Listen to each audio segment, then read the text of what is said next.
Hi, everyone. Thank you for joining us for tonight's Scholastic Google Hangout. Our mini-PD session tonight is focused on the keys to effective classroom management.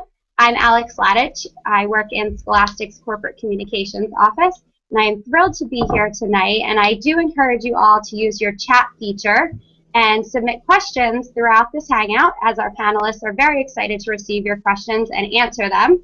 So tonight I will start by introducing our wonderful panelists. We have Kelly Bergman, who is a Master of the Classroom Organization and Management. She helps educators simplify the teaching process and meet the standards while also making sure learning and classroom management is fun. Kelly is an author of 2 of Scholastic publications. One is a book called Quick Tips, Making the First 6 Weeks of Success. And the second is a professional development DVD called 4 Keys to Successful Classroom Management. And we'll get more into those keys tonight. Joining Kelly is Sarah Manuelo. She is a first grade teacher in Littleton, Colorado. Sarah has split her 12 years of teaching experience between 6th and 1st grade. She's earned her Master's of Education and Curriculum Instruction, Creative Arts and Learning from Lesley University. And she understands the importance of routines and using effectively routines to ensure that her classroom is focused on learning. I'm thrilled to introduce them to you tonight, and like I said, please use your chat feature to send them any questions. So over to Kelly and Sarah. Hi everybody, I'm Kelly, and I'm going to kind of kick off our 4 keys tonight. And as Alex said, we'd love for you to jump in and ask questions or even offer suggestions if you have them, because we all learn from each other, certainly. So we're going to start with the first key, which is organization, and kind of talk a little bit about organizing teacher spaces and organizing student spaces. And Sarah is, if you ever happen to see any of the videos that are in the DVD from Scholastic, Sarah is featured in them quite a lot, because she did a really great job of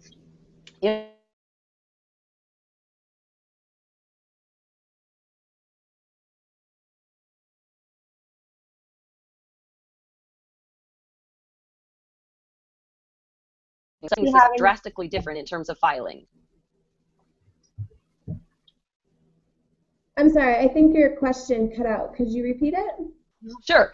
So the question was, do you want to talk a little bit about your filing and how it was different in 6th grade than it was in 1st grade? Because I keep thinking one of the biggest keys to staying organized is having a very simple, useful filing system, because we let things pile up on our desks and then we feel this sense of clutter. So you want to kind of talk about what you did? Yeah, I actually.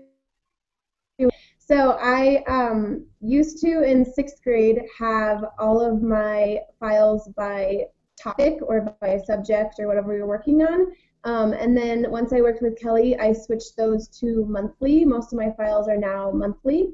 And so it's easy for at the beginning of the year when I can just pull out my August file and have exactly what I need. I do still have a few of like my science and social studies files by subject or topic, so that if those get switched throughout the year, they're easy to access. And I think one of the things I encourage teachers to do is not only to keep it simple, but especially when you're thinking about filing, to think, where will you look for it when you look next? And that's one of the things that we recommend with the monthly filing system, because you think, oh, I did that last August, and so I go look for it in the August folder, or I think, oh, I did that in December, so I go look for it in the December folder. So we're really talking about just simplifying our lives a little bit. So another thing along those lines that we tried was, it seems like we have materials just pile up. And so one of the things we did was we went to the dollar store and we purchased dish pans, plastic or rubber dish pans, and we made one for each day of the week. And so as teachers prepared their materials for Monday, they put everything in the Monday bin. And then as they prepared their materials for Tuesday, they put everything in the Tuesday bin. And it just sort of helped simplify and organize things and make sure things were accessible, not only for the teachers, but also for a substitute if you happen to have a substitute coming in. So that was another thing that we did that seemed to work really well. And then Sarah, do you want to talk a little bit about your magnetic seating chart?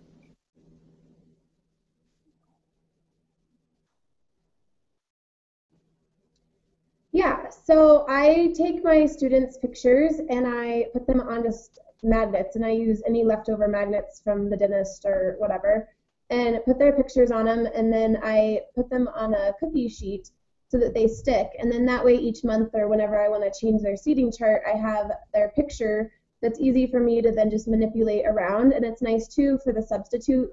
If I have that cookie sheet on the corner of my desk, then there's a picture with a name under it for the substitutes also, just to visually be able to see who's in the class and where they're supposed to be sitting, and it's just nice to move my seating chart around, and then it's also nice for the substitute as well. And when I saw Sarah's idea, I realized how brilliant that was, because I can't tell you how many hours I spent sweating and moving desks and trying to rearrange them. And now Sarah has this masterful plan of just moving them around on the cookie sheet, and it saves a whole lot of time and hassle. So I think that's incredibly intelligent. And then the last thing I think I want to touch on in terms of teacher organization is, Sarah and I and the other teachers in the videos talked a lot about color coding things and how much easier that makes it. So Sarah had even color coded her files and had like monthly files were a certain color and administrative files were a certain color. But the other thing we color coded was passes. So like clinic passes were blue and library passes were pink, and we kept them right at our fingertips, because my theory is that if a student needs a pass for somewhere and you have to stand up and go look for that pass, then you've wasted a lot of time in terms of instruction, and it gives kids a chance to be off task and get into trouble. So we kind of just encourage you to make sure that things are prepared ahead of time, because it really saves time in the long run. So then Sarah, in terms of organizing student spaces, I wanted you to talk about the little girl that you had that was wiggly, and how you worked with the little girl and the parents and worked out a good system for her.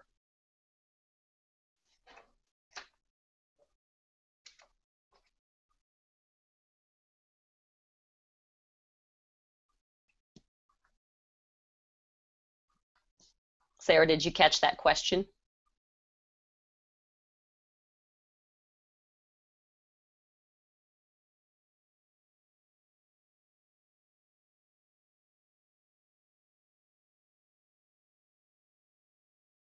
Sarah, did you hear the question about the wiggly student?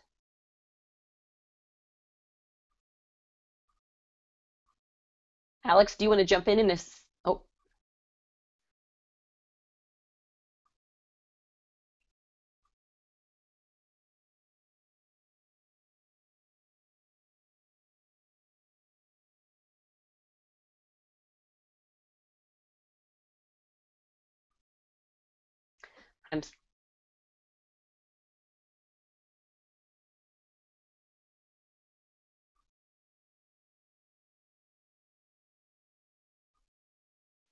I'm sorry, I didn't hear any of what Sarah said. I know she was talking, and I'm sure she was saying great things.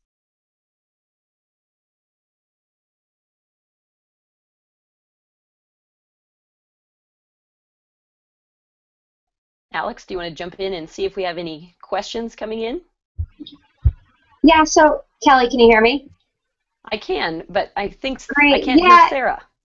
It looks like Sarah maybe is having a delay or something fickle about the streaming of the Hangout. So we'll hopefully try to catch her up as we move along here. But we did have a question. You had mentioned the dollar store and really taking advantage of that as far as tight budget. Do you have any tips similar to that for new teachers as they're in the first month or first few weeks of their classroom, feeling maybe overwhelmed or don't have enough resources? What can new teachers do, or what do you suggest that has worked?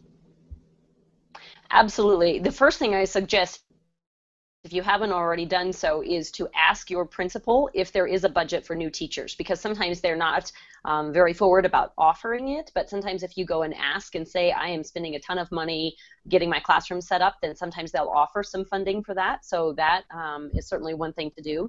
You also can ask the parent-teacher organization if they, or talk to the principal about that, or other teachers, to see if they offer kind of scholarships or some money to offset some of those supplies. Depending on your community, you can certainly send a list of things home if your community can support that, to say, hey, I'm in need of these kinds of supplies, and see if if you can get some offers there. Certainly asking for donations, which I know is time consuming, but it certainly saves on the budget a little bit. And then I'm a huge fan of the dollar store and finding anything and everything I can at a dollar store and making use of it. That's great. That's really, really helpful, and really makes sense to reach out to community organizations, and I'm sure parents too. Are there any tips as far as or experiences that you've had with reaching out to parents or starting parent communication for new teachers? Well, two things I guess I should mention too. One is, I know teachers, I don't use it, I'm not too familiar with it, but I know lots of people get funded by the DonorsChoose, and so I know that is, it's a website that you put your project out there, and then donors can donate to your project. So I think that certainly is a great possibility. And then I know teachers too have used Craigslist and put an ad on there saying, I'm a new teacher, I'm looking for used books, I'm looking for all of these kinds of supplies, and people have had success with that. I know that it's also been done in the reverse, where retiring teachers will put an ad on Craigslist and say, I have these things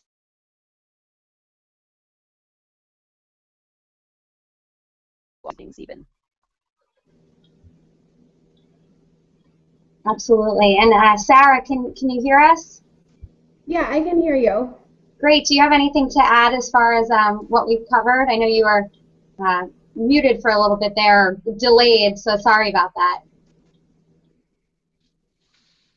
Yeah, no, I definitely would just agree with asking people in your building if they have things that you can borrow or if they have extra things. I know sometimes there's teammates down the hall that have extras that wouldn't mind lending them to you, extra borders, extra whiteboards.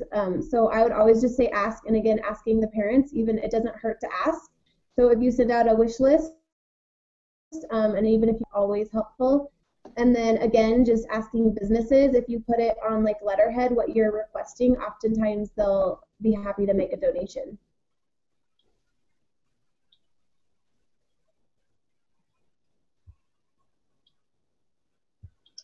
Great. So Kelly, do you want to kick off the next key for us?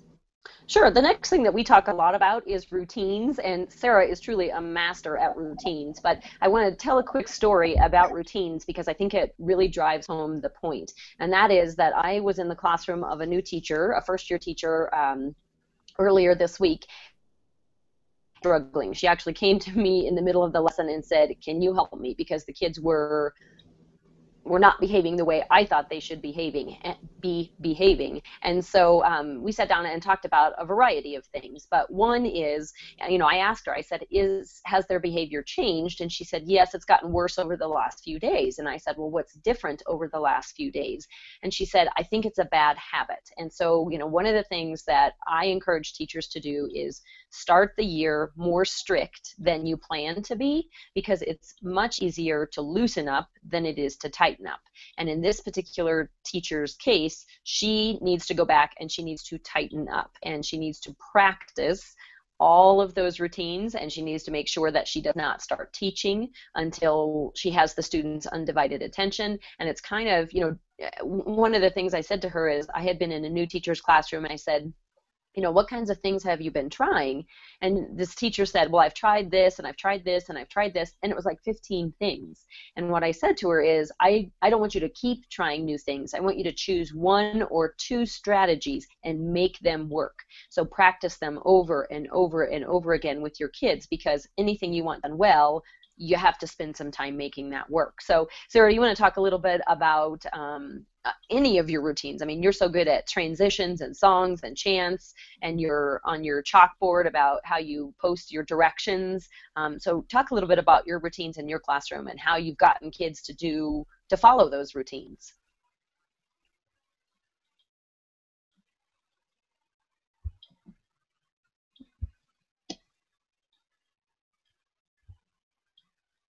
Is Sarah muted again?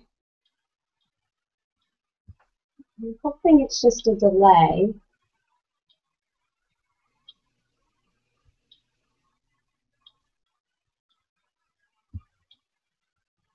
Sarah, can you hear us?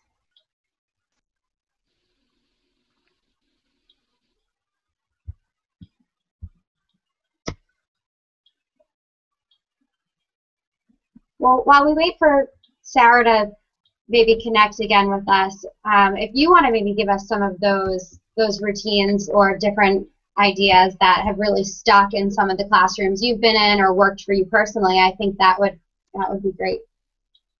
Absolutely. So, I mean, all kinds of things that we have that we've talked about. One is, well, transitions are, you know, one that we talk about that are meaning that, you know, when we transition from, when we expect kids to transition from one subject to another, we have to help them do that. You know, if we think about ourselves as adults, it takes some time. Like I think about if I've worked all day and then I come home and it's now time for me to be in the mom role, it takes me a little while to transition from one thing to the next. And so I think the same is true for kids. We can't just automatically say, okay, reading is over, we're moving on to math, because that's not the way our brains work. And so Sarah does a really nice job of helping kids transition, even if it's a little movement or a little chant. Or Sarah, I think, are you back on, and do you want to talk a little bit about how you get kids? Yeah, again, I just think it's every year is different, and it was a big change for me coming from 6th grade to 1st grade. And so I had to find a lot of new different little tricks that worked with 1st graders because I maybe didn't need those in 6th grade. And it also just depends on your class size. Like I have a much bigger class size this year than last year, so it's easier to transition different groups of kids and different sizes of kids. But I definitely think it helps to sometimes even just do a countdown. Like if they know that they have 10 seconds to get to the rug, or if you have a little sing-song that by the time you're done singing together that they should be in their places. And if they know exactly where they need to be and how much time they have to get there, then it just seems to move a lot quicker. That reminds me, I was in a classroom last week and saw a teacher actually use a timer, and the kids were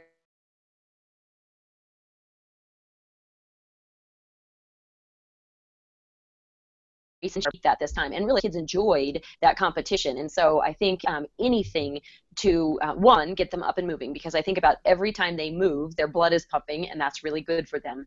But we have to be able to control that movement, because it can't take 10 minutes. If we do that, then we're losing a lot of instructional time. So Alex, are there questions about routines, or you want us to touch on a few more?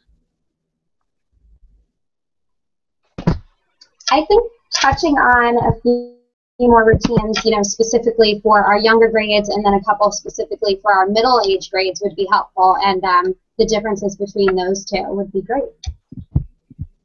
Okay.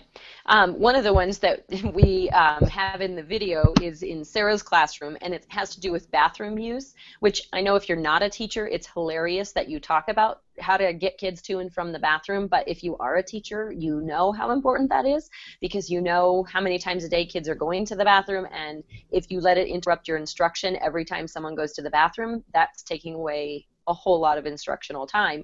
And so one of the things that we did in Sarah's class, as well as in the 5th grade classrooms that we were working with, was we put an empty tennis ball canister and made it colorful. I think Sarah's were pink.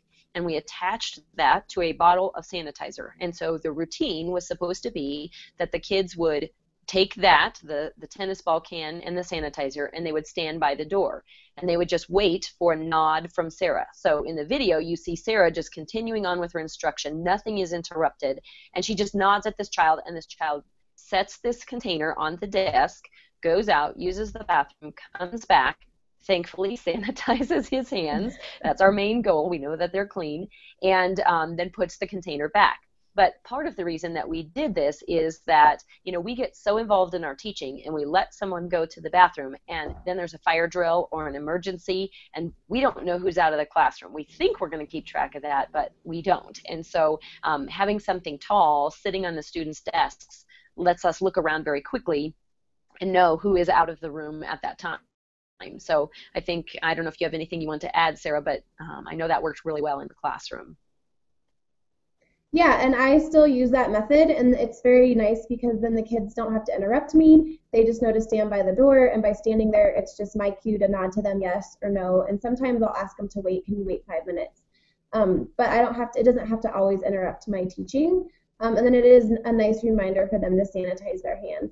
And the one other transition that I have started using recently was I have just like a bumblebee, and when you push the foot, it starts spinning and singing a song, and I timed it one day, and it was 60 seconds. So when I do my rotations now for math or for reading, I push the foot of the bumblebee, and it sings its little 60-second song, and when the bumblebee is done singing, the kids are supposed to be in their places, and then I don't necessarily have to be singing. I can continue on doing what I need to do, and the kids know that at the end of that 60 seconds, they need to be where they are supposed to go. Great. Alex, anything else before we move on?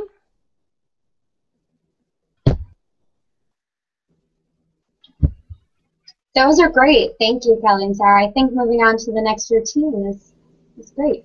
Okay. So the next key that we talk about, the third key, has to do finally with instruction. It seems like we do so much work before we finally get to instruction. And so some of the key things that we talk about in some of the videos are, first one, the power of modeling and how important that is. And I know, like in Sarah's classroom, especially with her first graders, giving directions to younger kids can be incredibly difficult. So whether it's on an overhead projector or a doc cam or even on your smartboard or whatever it is, about showing the kids exactly what it is that you want them to do. So I saw that, done very well in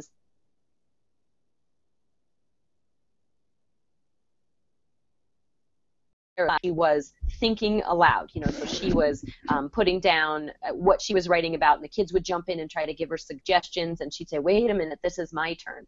And I think the more we model for our kids and talk less, but just simply model, the better, the better we're going to get. Do you have anything you want to add, Sarah? I think too, it's just important with the modeling to model it like visually, because I'm a visual learner. And so I know oftentimes we give a lot of directions orally, but we sometimes forget to do it visually. And so not only do we need to like orally tell them directions, but we need to model that visually as well. And if you can leave things up on the board or on the projector or whatever, so that the kids can refer back to that, I think that's always helpful. And the other thing that that we talk a lot about is, differentiation is such a buzzword, and it is, I think, sometimes just so overwhelming that it paralyzes people. And so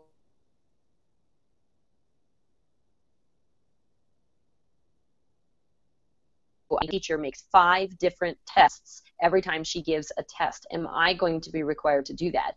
And I said, absolutely not. We want to create differentiation systems that allow us to maintain our sanity, truly. So one of the things that one of the teachers had done in the video was she had a folder for her reading groups. And so each week her reading groups changed based on the skill that was being taught.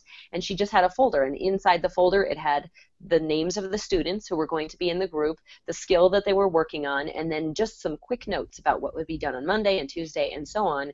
And then any materials she needed were in there. And so she could just change that each week according to what she was doing. So it didn't have to be anything enormous.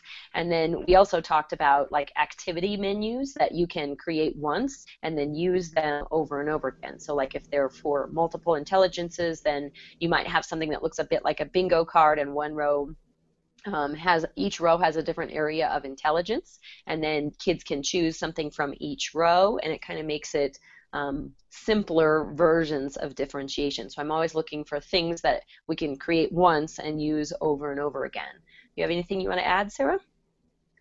I have in the last year also, I know there's those kids who always finish quicker or faster or earlier than everybody else, and so I don't always want to give them more work, but I want to give them something different to do. So I have what we call brain games, and so when they are finished with their work, they can go get a brain game, and sometimes it's just a little puzzle or a little thing they have to think about or a little math, like computerized game, and so it's just nice for them to be able to go get a brain game when they're done, and they don't have to necessarily do more work.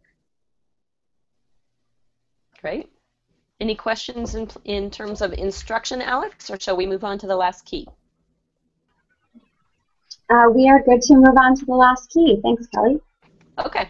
So the last one we talk about is parent communication, because I think all of us, or at least I can speak for myself, I went into teaching not realizing how critical parent communication is, and maintaining those relationships and those open lines of communication. And so a couple of different things that I encourage you to do in terms of forming parent relationships. One is, and I'm going to chuckle with Sarah because I was there when she did this, but one of the things I encourage teachers to do, and especially if this is starting out at the beginning of the school year, but you could do it any time now, is to notice something positive, something sincere and positive about every one of the students in your classroom, and to make a phone call home, not an email because it's not the same, but to make a phone call home and say to those parents, here's what I noticed about your child today. And I'm telling you, it catches the parents off guard, so they are incredibly short phone calls, but of the year, because then later on, if you have to call them about something that's less than positive, they're going to remember that you took the effort. So Sarah, you want to talk about, I was videotaping Sarah when she made her first parent phone call, or positive parent phone call, and you want to talk a little bit about the reaction and what that did for the rest of the year? Yeah, I think it definitely caught the parents off guard. They weren't sure what to say or how to react, so it was a quick phone call, and I am sure it did just make their day, and it is then easier to talk to those parents later. And I know it's hard sometimes to do that like up front and beforehand, but I think it's also important when something does come up just to start a conversation always off with a positive. So even if you are calling a parent later on to talk about something that's a problem or a situation, just to talk about something positive that's going on with that child, and not just to go straight into the concern. Mm-hmm. I completely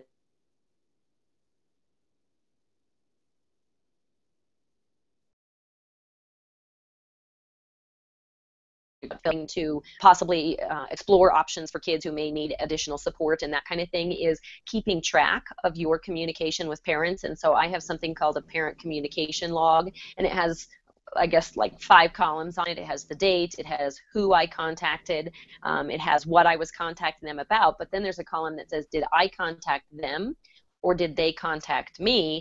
And then are there any notes about that? And I encourage teachers to truly keep track of every phone call. Emails, that's easy to keep track of because you can file those. But it really is important to keep track of all that, because then if a parent complains to the principal, then you can pull out your communication records and say, well, this is when I talked to these parents. Or, with the number of multi-family homes that we have, we can say, oh, I talked to mom about it on this day and talked to dad about it on this day.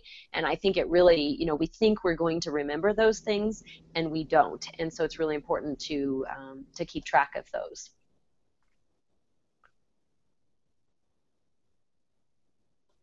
Alex, do you have any questions about that, or do we have time to talk about conferences, or yeah, we definitely have time to talk about conferences if you want to touch on that for a minute or so, and then we can wrap it up. Seems like we've just about on that time, so conferences would be great. Thank you.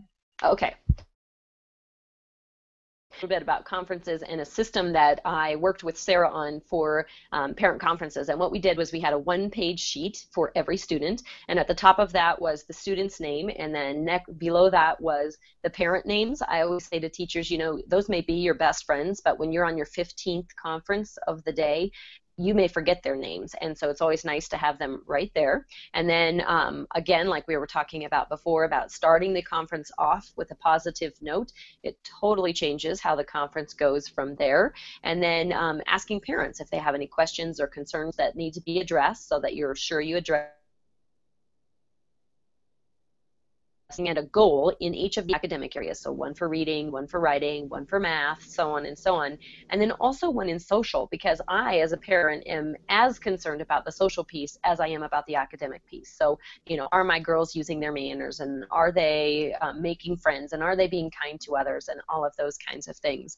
And then a little section at the bottom for follow-up, because, I would be in these parent conferences and I would say, oh, I'll send a copy of this home to you. And then I'd have to write myself a sticky note.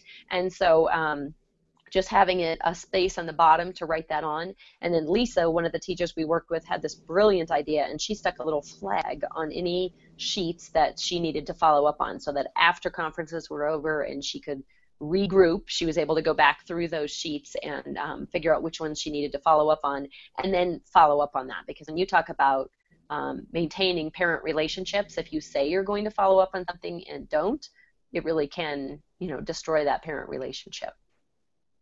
Anything else, Sarah or Alex?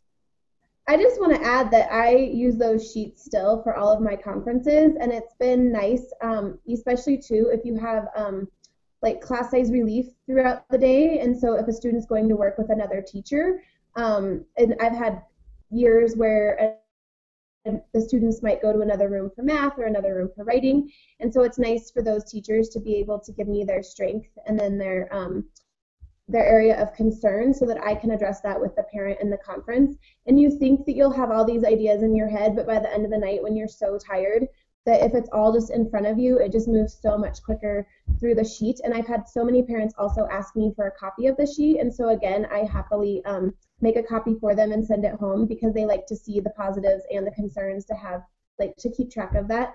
And it is a little bit of work up front getting that ready, but it's a big payoff when the time comes and you're tired and you've had 30 conferences to have it all just ready and planned out for you, and you don't have to think about what you're going to say. And Sarah, one last thing. Will you talk a little bit about the timer during parent conferences? Yeah, Kelly had suggested using a timer, and at first I thought that was a weird suggestion, but I have to say I've used it for the last 4 years since then. So I just say to keep myself on track and be respectful of everybody's time. I set a timer for how much time the conference is, whether it's 15 minutes or 20 minutes. And then I oftentimes set it with 1 or 2 minutes early so that I have 1 or 2 minutes to address their last question at the end. But then that way I can just finish my last statement, ask if they have one last question, and thank them for coming, and then send them out the door. And then I'm being respectful of their time if they have another conference to get to, and I'm being respectful of the parents who are waiting in the hall's time, that they're not sitting out there waiting for me for 20 minutes. And so I have used the timer in all of my conferences for the last 3 years, and it has worked great.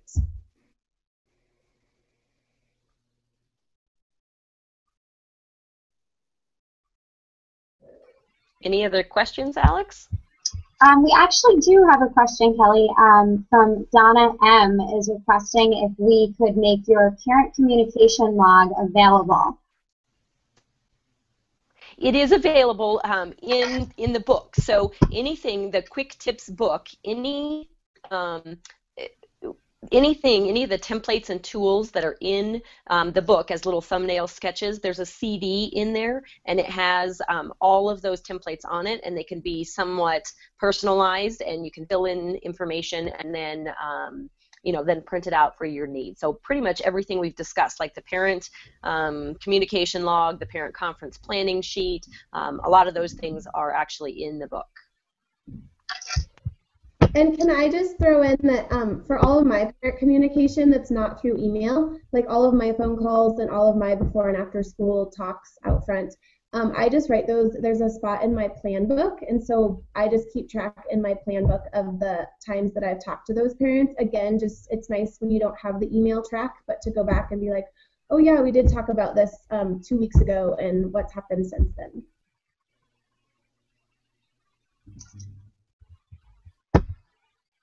Well, this was great. Thank you, Kelly and Sarah. I'm sure all of our viewers are going to go back to their classrooms tomorrow feeling energized with great ideas. So we thank you. And I just want to remind our viewers professional development sessions about once a month. So be sure to continue checking on our Scholastic Google Plus page and our social channels. And we will be posting this Hangout on our education blog, Frizzle, along with other resources for you. So thank you, Kelly and Sarah. We appreciate your time. Thank you. Bye-bye.